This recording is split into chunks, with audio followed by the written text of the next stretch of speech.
Formación básica para ministros extraordinarios de la Sagrada Comunión. Necesario es que solamente las personas que han recibido la debida preparación y que se preocupan de poner al día sus conocimientos mediante el manual u otros programas, ejerzan el ministerio de la comunión a los enfermos, además de una seria y perseverante espiritualidad eucarística, pues de lo contrario, no sería posible ejercer tan alto ministerio. También se ha pedido en nuestra diócesis que el ministro extraordinario de la comunión pertenezca al equipo de liturgia para el personal y como un acompañamiento y crecimiento espiritual. También se ha de tener en cuenta que todas las personas que deseen formar el servicio como ministros de la comunión a los enfermos deben ser comisionados oficialmente por la diócesis, a través del párroco. De esta manera, se aseguran de recibir el reconocimiento oficial de la arquidiócesis, lo mismo que de ser delegados a ejercer el ministerio, una vez que han cumplido con la debida preparación. Por ser la Eucaristía el sacramento de la presencia de Cristo, que se nos da porque nos ama, el ministro extraordinario de la comunión ha de ser testigo fervoroso de la presencia de Cristo en la Eucaristía, de forma que la Eucaristía modele su vida, la vida de la familia que forman, que oriente todas sus opciones de vida, que la Eucaristía, presencia viva y real del amor trinitario de Dios, les inspire ideales de solidaridad y los haga vivir en comunión con sus hermanos más necesitados.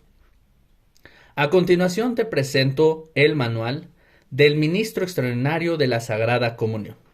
La educación continua es muy esencial y recomendable para el ministro de la comunión a los enfermos a través de programas, talleres y oportunidades de crecimiento, reflexión y profundización sobre los aspectos relacionados a la práctica de este noble ministerio. Necesario es que solamente las personas que han recibido la debida preparación y que se preocupan de poner al día sus conocimientos, mediante este manual u otros programas, ejerzan el ministerio de la comunión a los enfermos, además de una seria y perseverante espiritualidad eucarística, pues de lo contrario, no sería posible ejercer tan alto ministerio. También se ha pedido en nuestra diócesis que el ministro extraordinario de la comunión pertenezca al equipo de liturgia para el personal y como un acompañamiento y crecimiento espiritual.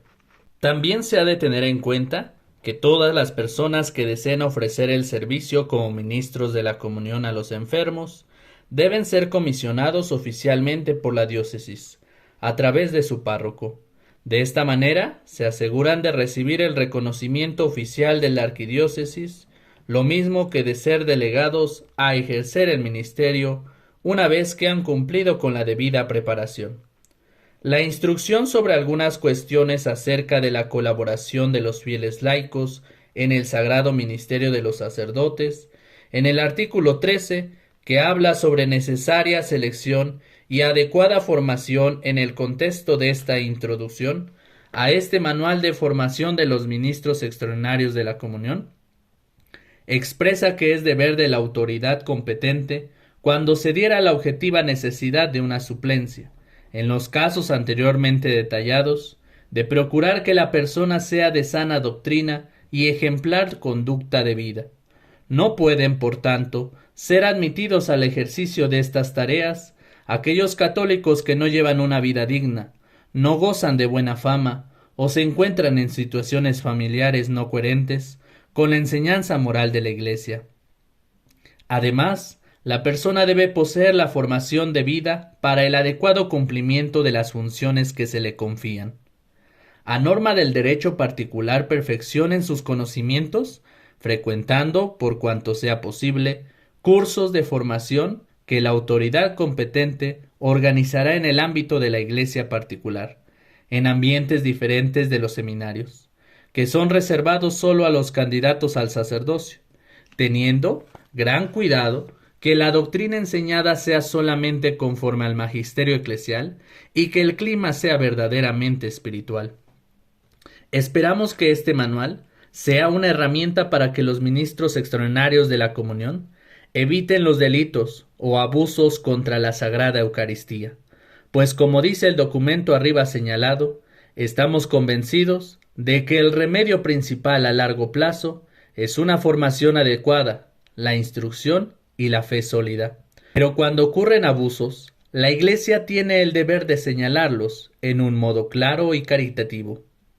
En este manual, que se propone a los ministros extraordinarios de la comunión, presentamos elementos doctrinales esenciales sobre la Iglesia de Jesucristo, capítulo 1.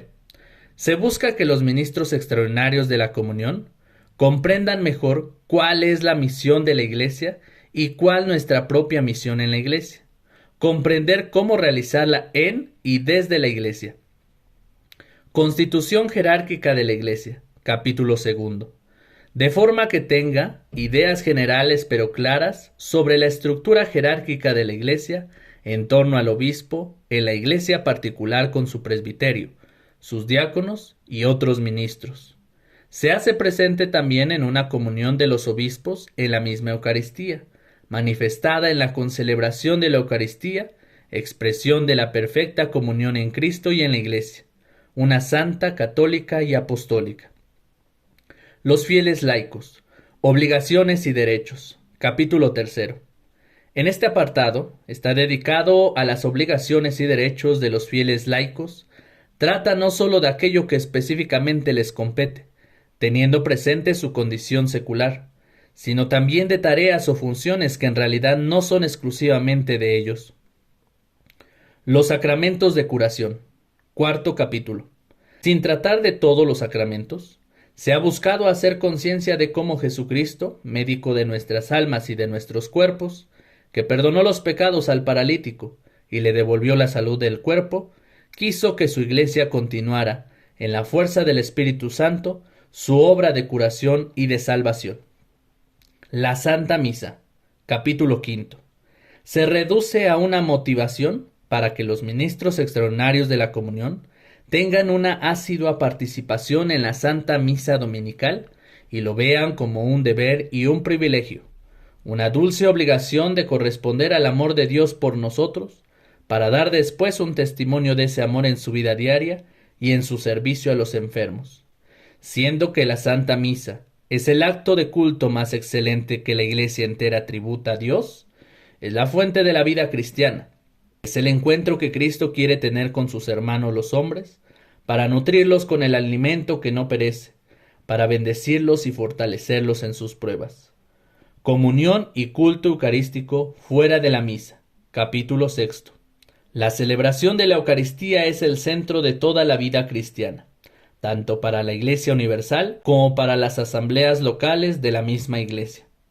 Pues los demás sacramentos, al igual que todos los ministerios eclesiásticos y las obras del apostolado, están unidos con la Eucaristía y hacia ella se ordenan. Capítulo 1. La Iglesia de Jesucristo. La Sagrada Escritura atestigua sobreabundantemente la misión del Hijo en este mundo. Así amó Dios a este mundo, que se entregó a su Hijo unigénito, a fin de que todo el que cree en Él no perezca, sino que tenga la vida eterna. Porque Dios no ha enviado a su Hijo al mundo para juzgar al mundo, sino para que el mundo se salve por él. Este amor es más fuerte que el amor de una madre a sus hijos. Dios ama a su pueblo más que un esposo a su amada. Este amor vencerá incluso las peores infidelidades. Llegará hasta el don más precioso, la entrega de su propio Hijo para salvar al hombre pecador. En efecto, el Verbo se encarnó para que nosotros conociésemos así el amor de Dios. Jesús vino a nosotros a realizar su misión salvífica, como misionero del Padre, Evangelio de Dios, movido por el Espíritu Santo a través de la Iglesia. Por esto, la Iglesia ha mantenido siempre, no sólo que Jesucristo es el fundamento de la Iglesia, sino que Jesucristo mismo ha querido fundar una Iglesia y que la ha fundado de hecho. La Iglesia ha nacido de la libre decisión de Jesús. La Iglesia debe su existencia al don que Él ha hecho de su vida sobre la cruz. El Señor Jesús comenzó su Iglesia con el anuncio de la buena noticia, es decir, de la llegada del reino de Dios prometido desde hace siglos en las Escrituras. Para cumplir la voluntad del Padre, Cristo inauguró el reino de los cielos en la tierra. La Iglesia es el reino de Cristo presente ya en misterio. La Iglesia ha nacido principalmente del don total de Cristo por nuestra salvación, anticipado en la institución de la Eucaristía y realizado en la cruz. El agua y la sangre que brotan del costado abierto de Jesús crucificado son signo de este comienzo y crecimiento. Del mismo modo que Eva fue formada del costado de Adán adormecido, así la Iglesia nació del corazón traspasado de Cristo, muerto en la cruz. Por tanto, Jesucristo es el objeto central de la fe de la Iglesia. Él es el resumen de la fe cristiana.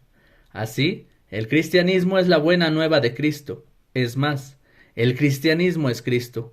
La transmisión de la fe cristiana es ante todo el anuncio de Jesucristo para llevar a la fe en Él. La misma identidad del cristiano no es otra cosa que la identificación con Cristo. De aquí que la misión de la Iglesia consista en predicar la verdad sobre Cristo y en transformar a los hombres en Cristo, para que en Él tenga vida eterna toda la humanidad. Por consiguiente, la Iglesia es a la vez camino y término del designio salvífico de Dios Padre por Jesucristo en el Espíritu Santo. Así, en síntesis, el Catecismo de la Iglesia Católica afirma que la Iglesia es prefigurada en la creación, preparada en la antigua alianza, fundada por las palabras y las obras de Jesucristo, realizada por su cruz redentora y su resurrección, se manifiesta como misterio de salvación por la efusión del Espíritu Santo. Quedará consumada en la gloria del cielo como asamblea de todos los redimidos de la tierra. Somos Iglesia. Todos los fieles cristianos, incorporados a Cristo por el bautismo, somos la Iglesia, el pueblo de Dios y hechos partícipes de la función sacerdotal, profética y real de Cristo, cada uno según su propia condición. Somos llamados a desempeñar la misión que Dios encomendó cumplir en la Iglesia del mundo. Somos llamados a desempeñar la misión que Dios encomendó cumplir a la Iglesia en el mundo. En efecto, si todos los fieles cristianos somos la Iglesia, de la Iglesia somos responsables todos, cada uno desde su trinchera, pero responsables todos. Así como podemos también decir que los ciudadanos tenemos alguna responsabilidad en la marcha de nuestra patria. Todos, y no solo el gobierno o los senadores y diputados, aunque éstos tengan en un momento dado mayor responsabilidad. Es evidente que en todo cuerpo social ha de haber unos servicios que asuman de manera más intensa y con más dedicación la responsabilidad por el cuerpo. Así lo piden las leyes de la convivencia humana que Dios respeta. Pero el hecho de que existan esos servicios no dispensa a los fieles de la responsabilidad que impone el simple hecho de ser creyentes en el Dios revelado por Jesucristo. Responsabilidad para la edificación del pueblo y para que no vivamos nuestra fe como nuestra causa particular. Por eso, en el centro de la Iglesia primera estuvo aquel principio que después ha pasado al mundo jurídico. Lo que afecta a todos debe ser tratado y aprobado por todos. Este principio no se refiere solo a decisiones de carácter económico o social. Nada afecta más a todos los cristianos que la donación de Dios en la vida, muerte y Pascua de Jesucristo. Y ese don es responsabilidad de todos. No hace mucho, un grupo de cristianos de todo el mundo, alarmados por la situación actual de la Iglesia Católica y conscientes de que también ellos tienen una parte de responsabilidad en esa situación, aunque sea una parte más pequeña que la de otras instancias, se constituyeron en una especie de plataforma mundial con el nombre de Somos Iglesia. No se comprende que la autoridad eclesiástica desautorice globalmente a esa plataforma, que no ha hecho más que ejercer su responsabilidad de cristianos. Si han cometido errores particulares, será bueno desautorizar esos errores concretos, pero no al movimiento en conjunto, pues todos, según nuestra propia condición y oficio, estamos llamados a cooperar a la edificación del cuerpo de Cristo.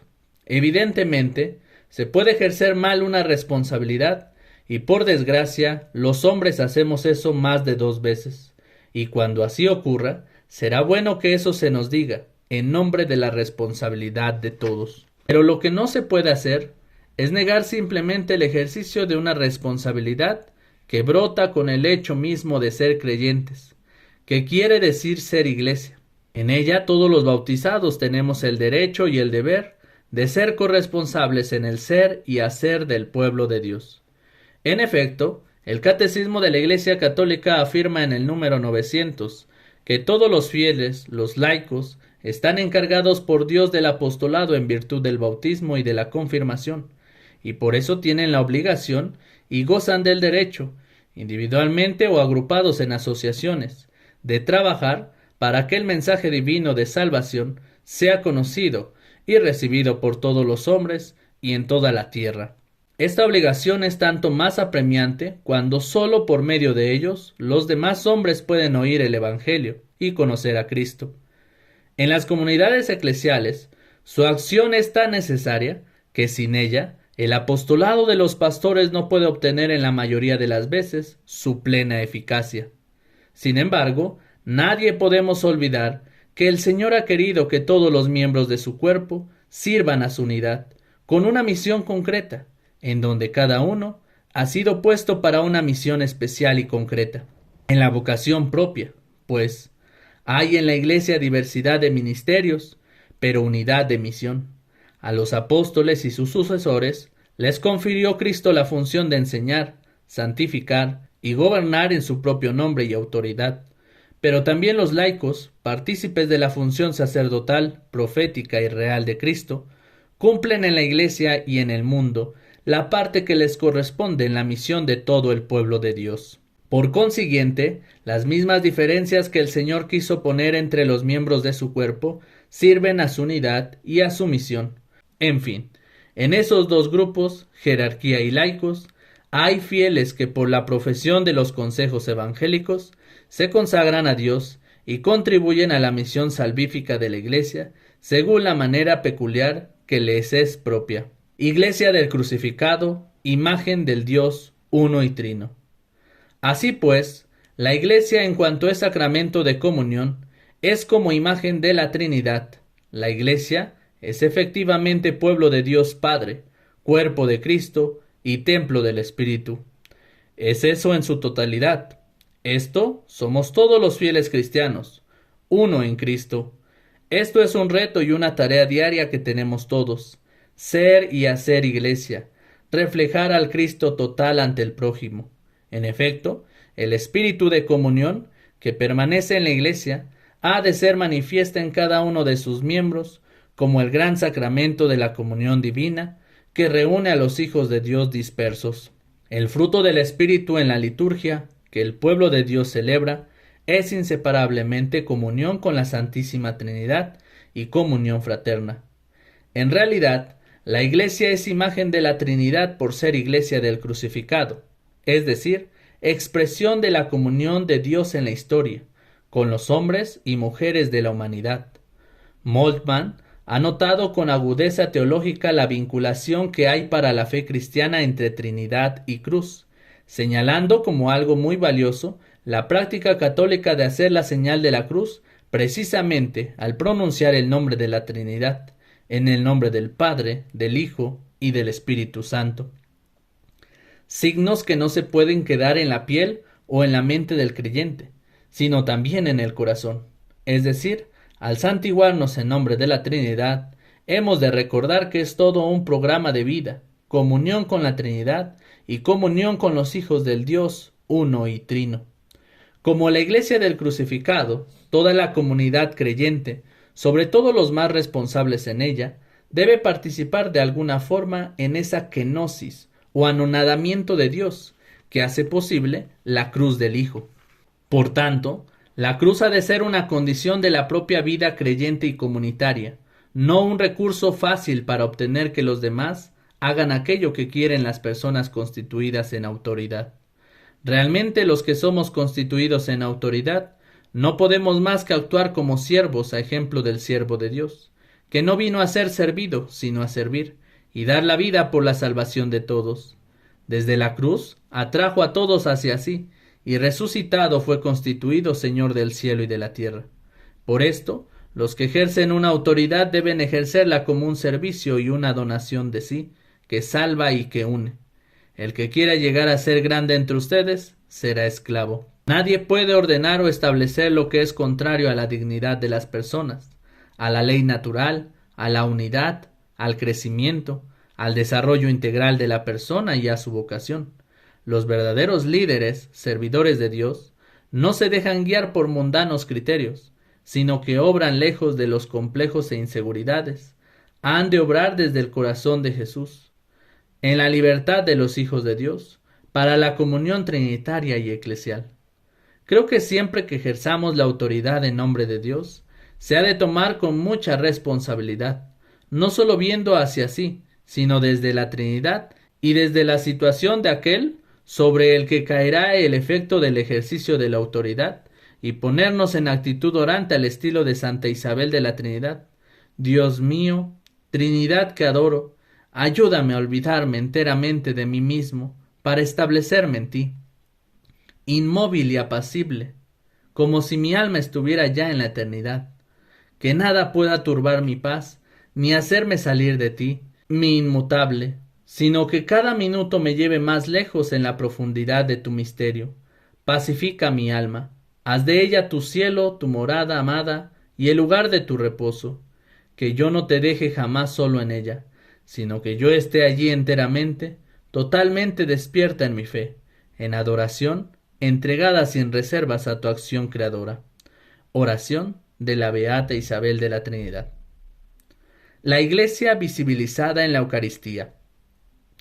Finalmente, tanto a la referencia al crucificado como la alusión que hace el Vaticano II a la Iglesia como sacramento de comunión, nos permiten relacionar el carácter sacramental de la Iglesia, sacramento raíz, con la plenitud de lo sacramental, que es la Eucaristía, comunión con Jesucristo, con el Padre de Jesucristo y con el Paráclito, y con la Iglesia, con cada uno de los discípulos de Jesús.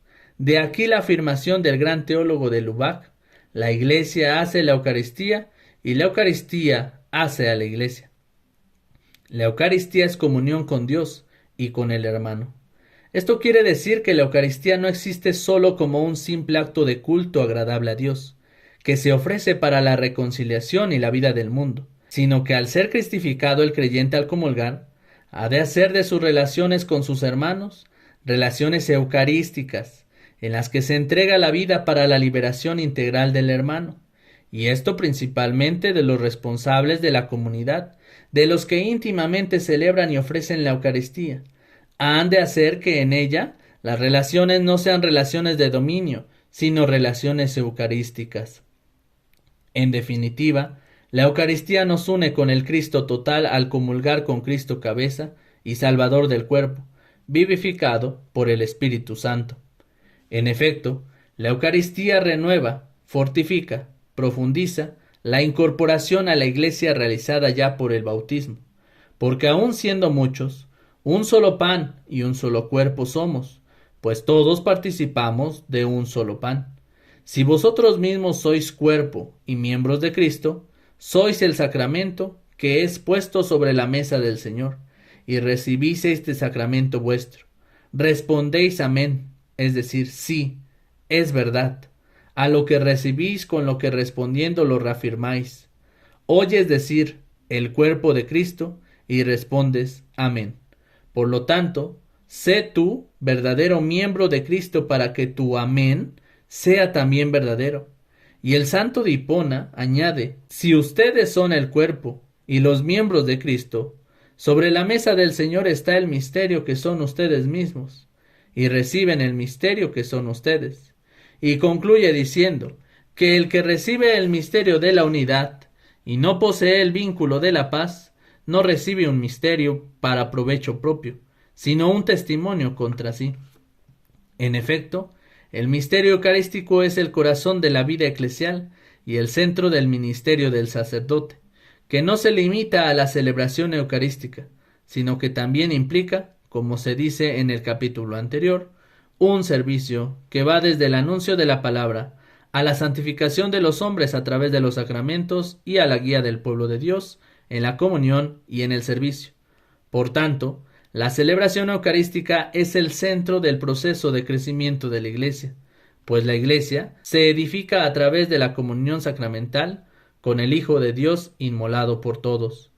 Por consiguiente, con la comunión eucarística la Iglesia consolida también su unidad como cuerpo de Cristo, porque el pan que partimos es comunión con el cuerpo de Cristo al participar del mismo pan.